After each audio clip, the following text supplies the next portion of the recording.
Secretary Austin, why will you not say the words win and victory when it comes to Ukraine?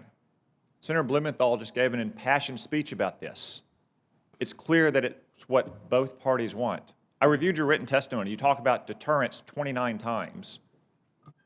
You never once used the word win or victory in reference to Ukraine, nor does the Secretary of State, the National Security Advisor, the Vice President, the President.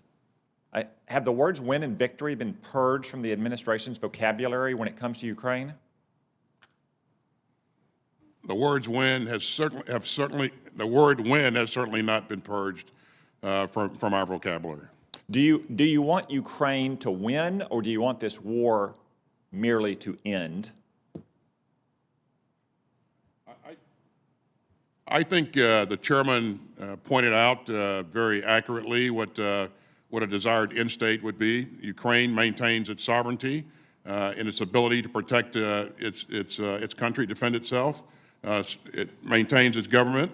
Russia is weakened militarily, and Russia, from a geopolitical standpoint, is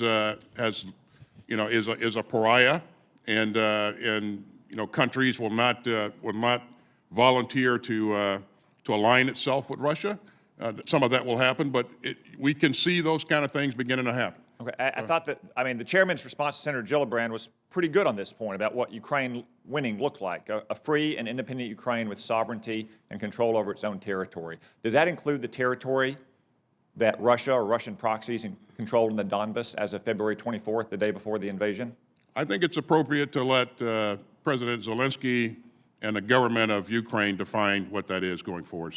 Are you or anyone else in the administration discouraging President Zelensky or your counterparts from launching attacks that would involve taking back any part of the Donbass or the Crimea? No. Are you providing them intelligence to conduct such attacks? We are providing them intelligence to conduct operations in the Donbass. That's correct. In the Donbass, on the territory that Russia or its proxies controlled before the invasion? Yeah, and we want to make offensive operations to reclaim their own territory. Are you providing that intelligence to them? We want to make sure that's clear to our force, and so that updated guidance that goes out today, we'll make sure that that's clear. Updated guidance. So that means that the current guidance has said don't provide that information. Certainly, the current guidance was not clear in that regard, so we'll make sure it's clear.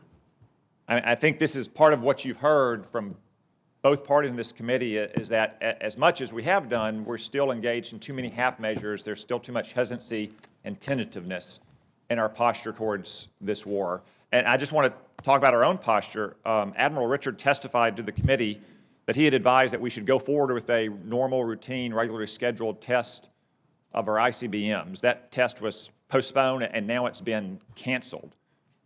Why did you cancel that test, Mr. Secretary? Well, we postponed it so that, again, we're at a very tenuous point. Wanted to make sure that we were doing prudent things and managing escalation. And we reached a point where I made the decision that we had postponed it to the degree that it was best to go ahead and cancel it.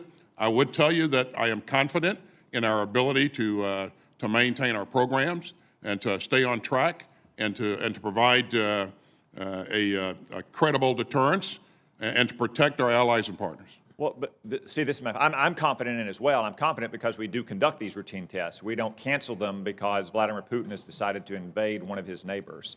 And the fact that we postponed it and now we've canceled it because it's escalatory, to me just says to Vladimir Putin that we are nervous about what he's going to do, as opposed to trying to make him nervous about what Ukraine and America and NATO is going to do next. That this if we were concerned about him being nervous? This is a form of self-deterrence. The chairman has said this war could go on for years. If a missile test in March of 2022 is escalatory, is it going to be escalatory in 2023 and 24 and 25? It really depends on what's going on at that point in time. All right. But if you look at, I know it's not lost on you, Senator, that we've rapidly deployed forces to the eastern flank. We pushed in a tremendous amount of security assistance to Ukraine, and none of those actions indicate that we're afraid of Mr. Putin. All right. One final question for the chairman. General Milley, I constantly hear concerns about professional military education across the services, that it's not focused enough on rigorous, operationally focused education. There's too much things that are kind of beyond the core warfighter's domain, like, international studies or development economics. You put out a very strong memo on this in May of 2020. Unfortunately, I still hear that some of the schools are not implementing that fully. Could you talk to me a little bit about your concerns in that memo and what plans you have to make sure that that's driven down to the lowest level at our professional military education schools? Yeah, thanks, Senator. Look, the U.S. military has two tasks: prepare for war and fight and win wars. That's it. And the PME is designed to do that. We issued out that guidance in 2020 to emphasize that, warfighting, operational skills, strategic thought, et cetera. And we do periodic reviews. I just got a report probably about a couple weeks ago, actually, that I had them. I said, how many contact hours do we do in the war colleges and the staff colleges? It come out to round figures just under 5,000. Did the math. My guys did the math, the analysis, and 80% of that time was spent on warfighting, operational art, and strategy. The others are spent on things like congressional engagement, public affairs, administrative tasks that you have to do to run the military. So it is focused, 80% of the time is focused on the warfighting skills necessary for command and leadership at the staff level at different organizations. Okay, Thank you, Senator Cotton. I'd really like it to 100%. I bet Sure. Yeah. I bet the one thing you'd love to strike is congressional engagement. No, it's an important Thank you, Senator Cotton.